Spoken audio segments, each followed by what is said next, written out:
what happened at Derek Chauvin's court appearance today.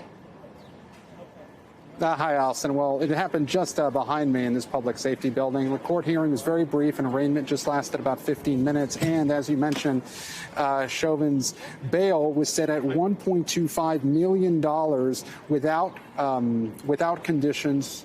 $1 million with conditions. Now, it was, again, very brief. He showed up via teleconference. He was wearing an orange jumpsuit. He had handcuffs. He was also wearing a blue face covering. Now, we had not heard from Chauvin's attorney up until now, and that did not change today, actually. As he was walking out of court, we asked him if he had any further comment.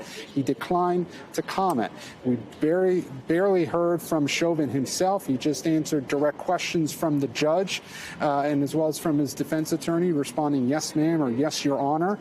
He was asked if he had a weapon on his property if bail were to be posted, and he said yes, and he'd make arrangements for that weapon to be disposed of if and when bail would be posted. Then we don't know if his family will post bail. That remains unclear. We asked his defense attorney as he was leaving the courtroom, but so far no comment. And again, right now we do not know what his defense might be. His attorney, Eric Nelson, has repeatedly declined to comment since this all started. But again, Derek Chauvin, for the first time, going before a judge, bail set at $1.25 million. Hey, NBC News viewers, thanks for checking out our YouTube channel. Subscribe by clicking on that button down here, and click on any of the videos over here to watch the latest interviews, show highlights, and digital exclusives. Thanks for watching.